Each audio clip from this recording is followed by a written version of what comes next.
அனைவருக்கும் வணக்கம். Welcome back. So இவ்வளோ எபிசோடாக நிறைய நடந்திருக்கும். அது எல்லாத்தையும் ஞாபகப்படுத்துகிற மாதிரி ஒரு சின்ன ரீகேப் பார்த்துடலாமா? நம்ம இப்போ பல்லவர்கள் ஆட்சி செய்த காலத்தில் இருக்கோம். காஞ்சி தான் பல்லவ நாட்டின் தலைநகரம். இப்போ பல்லவ நாட்டை ஆழ்றது அரசர் மகேந்திர பல்லவர். அவரோட பையன் இளவரசர் நரசிம்மவர்மன்.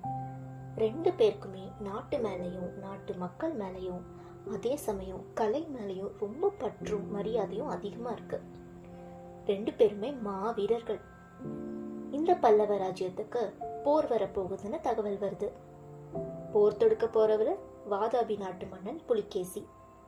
ரொம்ப பெரிய படையோட வந்துட்டு இருந்தான். கிட்டத்தட்ட நாட்டோட எல்லைக்கு படைகள் எல்லாமே வந்துருச்சு. எந்நேரம் வேணாலும் கோட்டையை நெருங்கிடலாம். அதனால முன்னெச்சரிக்கையா கோட்டை கதவுகள் எல்லாத்தையும் சாத்தி வச்சிருக்காங்க. மற்ற நாட்டு அரசர்கள் கிட்ட போய் படை சேர்க்கறதுக்கு தூதும் அனுப்பியாச்சு. நாடே கொஞ்சம் பயத்தோட தான் இருக்கு. ஆனா எப்படியும் வெற்றி அடைஞ்சிருவோம்ங்கிற நம்பிக்கை அரசருக்கு ரொம்ப இருக்கு. இதெல்லாம் ஒரு பக்கம் இருக்க, இன்னொரு 4 பேர் இந்த கதையில நம்ம கூட பயணிச்சாங்க. முதல்ல பரஞ்சோதி, நல்ல வீரன். சோழ நாட்டுல இருந்து படிக்கிறதுக்காக காஞ்சி வந்திருக்கான். வர வழியில புத்த சன்னியாசி நாகநந்திய சந்திக்கிறான். நாட்டுக்கு போர் வரப்போகுது, அவனுக்கு கஷ்டம் வரப்போகுது, அதுல இருந்து தப்பிச்சிருவான் அப்படின்னு நடக்க போறது எல்லாத்தையும் முன்கூட்டியே அவர் சொல்றாரு. அதே மாதிரியும் நடக்குது. அவனுக்கு ஒரு கஷ்டம் வரப்போ நாகநந்தியே வந்து காப்பாத்துறாரு. அதனால கொஞ்சம் அவர் மேல நம்பிக்கை வருது பரஞ்சோதிக்கு. ஆனா இந்த நாகநந்தி ஒரு விசித்திரமான ஆளுன்னு நம்மளே பார்த்தோம். பரஞ்சோதி கிட்ட அரசர் பத்தியும் இளவரசர் பத்தியும் இல்லாததும் பொல்லாததும் சொல்லி பரஞ்சோதிய பயப்படுத்தி வச்சிருந்தான். அரசரும் இளவரசரும் பரஞ்சோதி மதம் பிடிச்ச யானைய தனியா நின்று விரட்டினதை கேள்விப்பட்டுட்டு இப்படிப்பட்ட ஒரு வீரனை கண்டிப்பா பார்த்தே ஆகணும்னு துடிச்சிட்டு இருக்காங்க. ஆனா இந்த நாகநந்தி அரசரும் இளவரசரும் பரஞ்சோதிய கொல்றக்காக தேடிட்டு இருக்காங்கன்னு மாத்தி சொன்னான். இப்ப பரஞ்சோதிய வேற கண்ணை கட்டி எங்கேயோ கூட்டிட்டு வந்திருக்காரு. இது போக இன்னும் 2 முக்கியமான நபர்கள், ஆயனர் சிற்பி, அப்புறம் அவரோட மகள் சிவகாமி. ஆயனர் மிகப்பெரிய சிற்பி, சிவகாமி தலை சிறந்த நாட்டிய பேரொளி. 2 பேருமே அரசரோட மரியாதையும் நட்பையும் சம்பாதிச்சவங்க.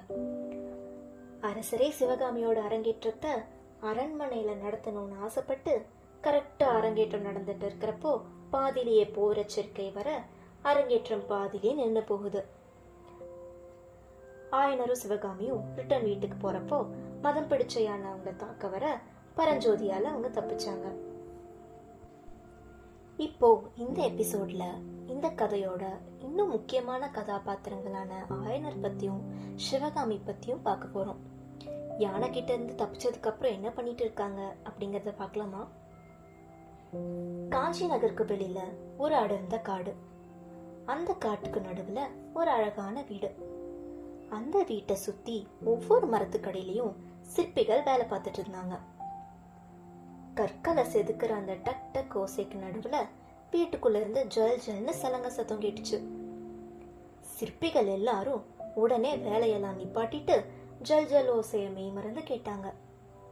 ஏன்னா அது நம்ம சிவகாமி ஆடுற நடனத்தோட ஓசை. அரங்கேற்றம் முடிஞ்சு 3 நாள் ஆச்சு. 3 நாளா இந்த ஜல் ஜல் சத்தம் கேட்கவே இல்லை. ஏனோ சிவகாமிக்கு ரொம்ப சோகத்துல இருந்தா. இன்னைக்குதான் கொஞ்சம் சோகம் போய் மீண்டும் நடனமாட ஆரம்பிச்சா. அந்த காலத்துல கலைத்துறைக்கு போட்டி ரொம்ப அதிகம். அதுவும் முக்கியமா சிற்பிகளுக்கு போட்டி அதிகம். ரொம்ப பெரிய அளவுல சிற்பங்கள்லாம் செஞ்சுட்டு இருந்தாங்க. நம்ம பல்லவ நாட்டோட மகா சிற்பியே ஆயனர் தான். ஸோ அவருக்கு டிமாண்ட் ரொம்ப ஜாஸ்தியா இருந்துச்சு. அது போக இவரோட சிற்பங்களை வந்து பார்த்து பாராட்டுறக்கே அத்தனை கூட்டம் வருமாமா. இதுக்கெல்லாம் மத்தியில இருந்தா நிம்மதியா வேலை செய்ய முடியாதுன்னு சொல்லி நகருக்கு வெளியில வீடு வேணும்னு அரசர்கிட்ட கேட்டு இப்படி காட்டுக்குள்ள ஒரு அழகான வீடு அமைச்சுக்கிட்டாரு ஆயனர். ஆனா அப்பயும் காட்டு வழியா வரவங்க போறவங்க எல்லாம் இவரோட வீட்டுக்கு வந்து சிற்பங்களை பார்க்காம போக மாட்டாங்களாமா. அடிக்கடி அரசரும் இளவரசரும் கூட வந்து பார்த்து பேசிட்டு போவாங்க. அரசர் இவரை பார்க்க வரக்கு முக்கிய காரணம் கடற்கரை ஓரமா இருக்கிற பாறைகளை சிறப்பான சிற்ப வேலைகள் செஞ்சு நகரத்தையே ரொம்ப அழகாக்கணும்னு ரொம்ப ஆசை. அதனால அடிக்கடி ஆயனர் கிட்ட அது சம்பந்தமா பேச்சுவார்த்தை நடத்துவாரு. கூடவே நம்ம சிவகாமியோட நடனத்தை பாக்குறதுலயும் தனி ஆர்வம் இருந்துச்சு. அவளோட சின்ன வயசுல இருந்தே அவளோட நடனத்தை பார்த்து ரசிச்சிருக்காரு. அதனாலேயே அவ பெருசானதும் அவளோட அரங்கேற்றம் அரண்மனையில தான் நடத்தணும்னு ரொம்ப ஆசைப்பட்டாரு அரசர். அப்படி அந்த அரங்கேற்றம் நடக்கிறப்பதான் பாதியிலே நிறுத்த வேண்டியதா போயிடுச்சு. சரி, இப்ப நம்ம அப்படியே ஆயனர் வீட்டுக்குள்ள போலாமா? ஆஹா, எவ்வளோ அழகான சிற்பங்கள், சுவர்கள்ல வண்ணமயமான சித்திரங்கள், முக்கியமா நடனம் சார்ந்த சிலைகள் நிறைய இருந்துச்சு.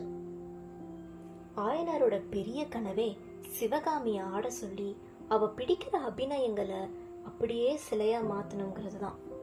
ஏன்னா ரொம்ப அற்புதமா சிவகாமி அபிநயங்கள் பிடிப்பா. அவ முகத்துல அத்தனை விதமான உணர்ச்சிகளையும் அவ்வளோ அழகா வெளிப்படுத்துவா. ஆயனரும் அச்சு அசலா சிவகாமி மாதிரியே சிலைகள் செய்வாரு. அதே மாதிரிதான் இப்போ சிவகாமி ஆடிட்டு இருக்க டப்புன்னு ஒரு இடத்துல அவளை நிப்பாட்ட சொல்லி அப்படியே அவ நிக்கிற போச சிலையா செஞ்சுட்டு இருந்தாரு. கொஞ்சம் சிலையில கரெக்ஷன்ஸ் எல்லாம் பண்ணிட்டு சிவகாமியை வந்து உட்கார சொன்னாரு. நடன சாஸ்திரம் எழுதினவங்களே உன்கிட்டதான் வந்து அபிநயங்கள் எப்படி பிடிக்கணும்னு கத்துக்கணும். நடன கலைக்காகவே நீ பிறந்திருக்கமா அப்படின்னு ரொம்ப பாராட்டினாரு. ஆனா சிவகாமியோ ரொம்ப அலுப்பா சோகமா பதில் சொன்னான். இந்த நடன கலையே எனக்கு பிடிக்கல, ஏன்டா கத்துக்கிட்டேன்னு இருக்கு, முதல்ல ஏன் பொண்ணா பிறந்தேன்னு இருக்கு அப்படின்னு ரொம்ப சலிப்பா சொன்னான்.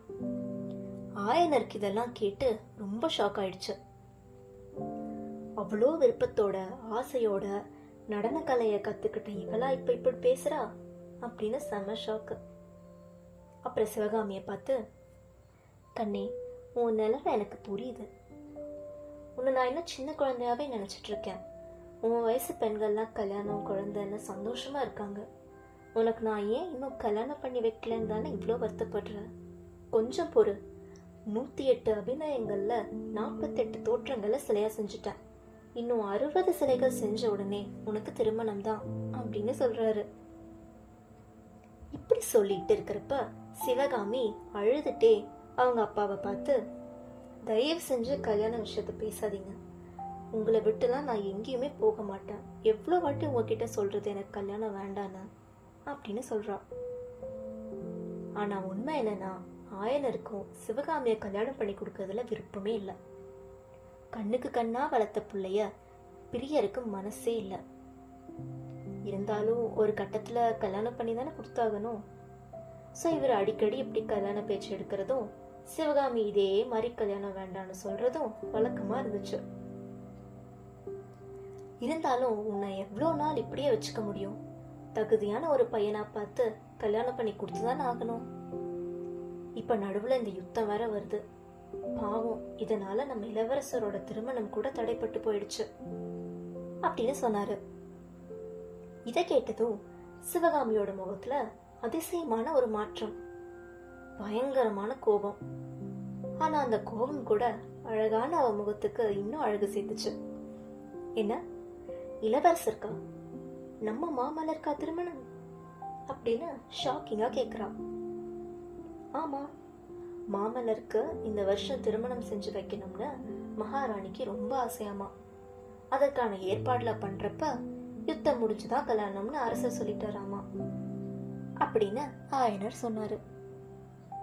சிவகாமி கோபத்துல, அவரு கல்யாணம் செஞ்சா எனக்கு என்ன, செய்யலன்னு எனக்கு என்ன, நான் கல்யாணம் செஞ்சுக்க போறதில்ல. நான் புத்த துறவியா ஆகலாம்னு இருக்கேன்.